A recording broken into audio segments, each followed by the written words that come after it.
चलिए सीधे मुद्दे पर आते हैं।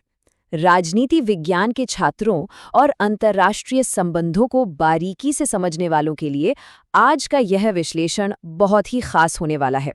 आज हम अंतर्राष्ट्रीय मध्यस्थता और कह सकते हैं कि प्राकृतिक संसाधनों के रणनीतिक इस्तेमाल के सबसे बेहतरीन केस स्टडीज में से एक पर चर्चा करने वाले हैं। सिंधु जल संधि। मतलब ये सिर्फ कोई आम कागजी जल समझौता नहीं है, बिल्कुल नहीं। यह एक ऐसा ऐतिहासिक दस्तावेज है जिसने दशकों से दक्षिण एशिया में कूटनीतिक संतुलन की डोर को थामे रखा है। आइए समझते हैं कि कैसे बहता हुआ पानी एक बेहद शक्तिशाली कूटनीतिक हथियार में बदल सकता है। तो आज हम किन चीजों पर बात करेंगे?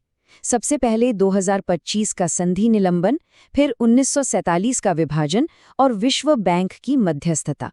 इसके बाद हम इस समझौते की कार्यप्रणाली को समझेंगे, रणनीतिक जल निर्भरता पर नजर डालेंगे और आखिर में इससे बाहर निकलने की कानूनी स्थिति क्या है, उस पर चर्चा करेंगे।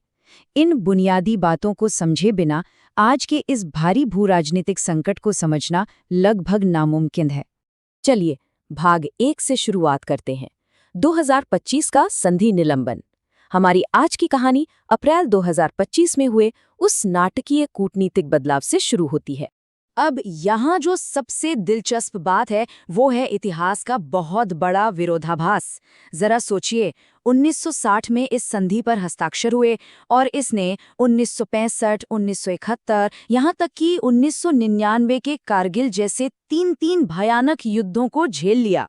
2017 में किशनगंगा बांध को लेकर भी भारी टेंशन हुई, फिर भी ये संधि मजबूती से टिकी रही। लेकिन 23 अप्रैल 2025 को ऐसा क्या हुआ कि भारत ने इस ऐतिहासिक समझौते को ही सस्पेंड कर दिया? जो चीज बम और गोलियों के बीच नहीं टूटी, वो अचानक क्यों रुक गई?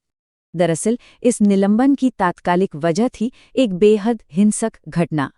जम्मू कश्मीर के पहलगाम में एक आतंकी हमला हुआ जिसमें 26 मासूम लोगों की जान चली गई। भारत का ये स्पष्ट आरोप है कि इस हमले के पीछे पाकिस्तानी सैन्य प्रतिष्ठान का हाथ था और बस इसके जवाब में भारत ने साफ कर दिया कि जब तक पाकिस्तान सीमा पार आतंकवाद को रोकने के लिए कोई ठोस कदम नहीं उठाता, तब तक ये संधि निलंबित ही रहेगी। मतलब ये कोई छोटी बात नहीं है। एक देश ने पहली बार जल कूटनीति को सीधे तौर पर राष्ट्रीय सुरक्षा और आतंकवाद से जोड़ दिया है। अब आते हैं भाग 2 पर, विभाजन और विश्व बैंक की मध्यस्थता। आज जिस दबाव का इस्तेमाल हो रहा है उसे पूरी तरह से समझने के लिए हमें 1947 के उस दौर में वापस जाना होगा जब दुनिया ने एक अभूतपूर्व अंतर्राष्ट्रीय हस्तक्षेप देखा था। तो हुआ यूं कि 1947 में सिर्फ जमीन ही नहीं बटी, नदियां भी बट गईं। सिंधु नदी प्रणाली के जो हेडवर्क्स थे, यानी वो बैराज जहां से पानी नहरों में जाता है, वो भारत के हिस्से में आ गए। लेकिन वो पानी जिन नहरों में जाता था वो पाकिस्तान में रह गई। हुआ वही जिसका डर था। पूर्वी पंजाब ने पश्चिमी पंजाब का पानी रोक दिया। मामला सीधा संयुक्त राष्ट्र पहुंच गया। 1948 में एक छोटा मोटा समझौता तो हुआ, पर वो ज्यादा दिन चला नहीं। आखिरकार 1951 में डेविड लिलियंथल ने एक संयुक्त समझौते का आइडिया दिया, जिसमें विश्व बैंक के प्रमुख यूजीन ब्लैक को एंट्री लेनी पड़ी। और पूरे 9 साल की लंबी थका देने वाली सौदेबाजी के बाद 19 सितंबर 1960 को प्रधानमंत्री जवाहरलाल नेहरू और राष्ट्रपति मोहम्मद अयूब खान ने इस पर हस्ताक्षर कर ही दिए। लेकिन रुकिए, ये इतना भी आसान नहीं था। 9 साल ऐसे ही नहीं लगे। एक बहुत बड़ा पेंच ये था कि पाकिस्तान को अपने हिस्से के पानी के लिए नई नहरें बनानी थीं और वो चाहता था कि इसका बिल भारत भरे। जाहिर है, भारत ने साफ मना कर दिया। अब यहाँ पर ग्लोबल पॉलिटिक्स की एंट्री होती है। इस पूरे सिस्टम को बनाने के लिए भारी भरकम विदेशी निवेश की जरूरत पड़ी। तो अंत में ऑस्ट्रेलिया, कनाडा, पश्चिमी जर्मनी और न्यूजीलैंड जैसे बाहरी देशों ने पैसा लगाया। तब जाकर कहीं ये ऐतिहासिक विवाद सुलझ पाया। आगे बढ़ते हैं भाग 3 की तरफ, समझौते की कार्यप्रणाली। राजनीति विज्ञान के नजरिए से देखें तो हमें इसके अंदर के नियमों को समझना ही होगा। तो सबसे अहम बात यह है कि इसका बंटवारा कैसे हुआ। देखिए, पूर्वी नदियां यानी सतलुज, ब्यास और चिनाब, इन पर भारत का अधिकार तय हुआ, जो करीब 33 मिलियन एकड़ फीट सालाना पानी है।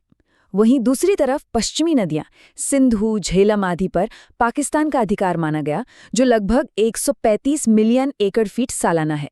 मजे की बात यह है कि पाकिस्तान शुरुआत में सिंधु बेसिन का पूरा पानी चाहता था, क्योंकि उससे डर था कि कहीं उसका पश्चिमी पंजाब रेगिस्तान ना बन जाए।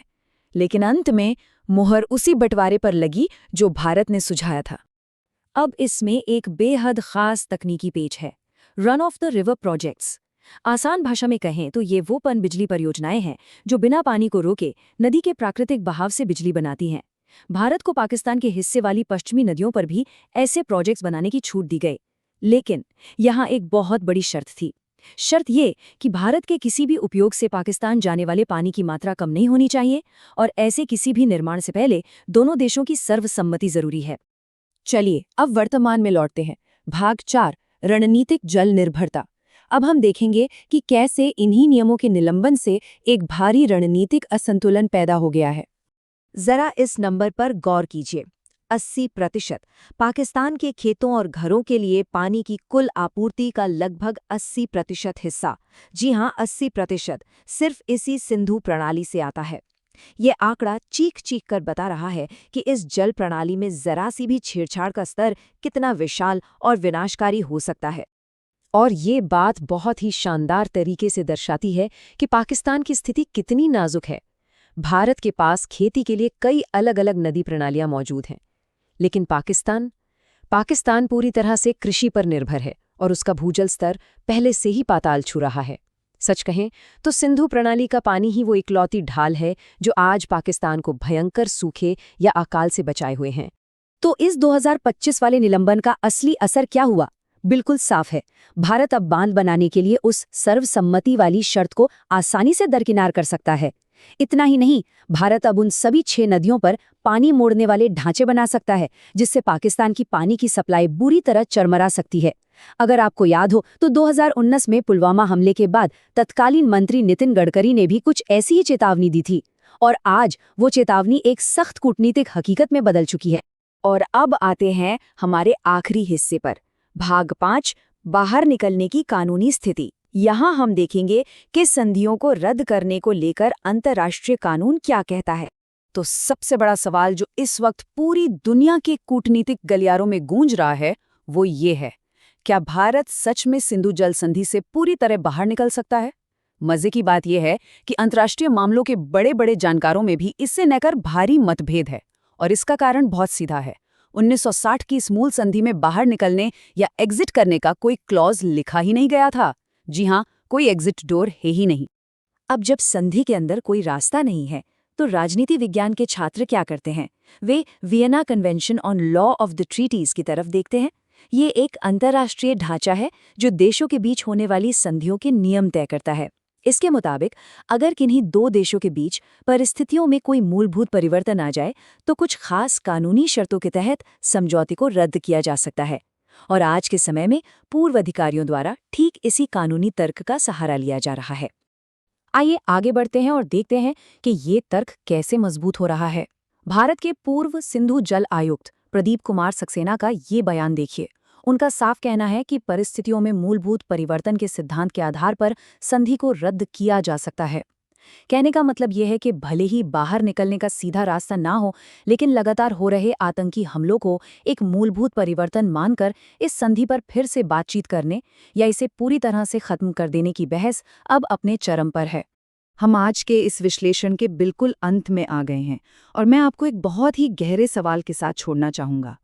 जब 2 देशों के बीच भू राजनीतिक विश्वास पूरी तरह से टूट जाए, खत्म हो जाए, तो क्या अंतर्राष्ट्रीय कानून वास्तव में प्राकृतिक संसाधनों को प्रभावी ढंग से नियंत्रित कर सकता है? सिंधु जल संधि का जो भी भविष्य हो, यह सिर्फ पानी का मुद्दा नहीं रह गया है। यह जल कूटनीति, प्राकृतिक संसाधनों को हथियार बनाने की रणनीति और अंतर्राष्ट्रीय कानून की सीमाओं का सबसे बड़ा लिटमस टेस्ट है। इस बारे में जरूर सोचिएगा। आज के इस विश्लेषण में हमारे साथ जुड़ने के लिए आपका बहुत बहुत धन्यवाद।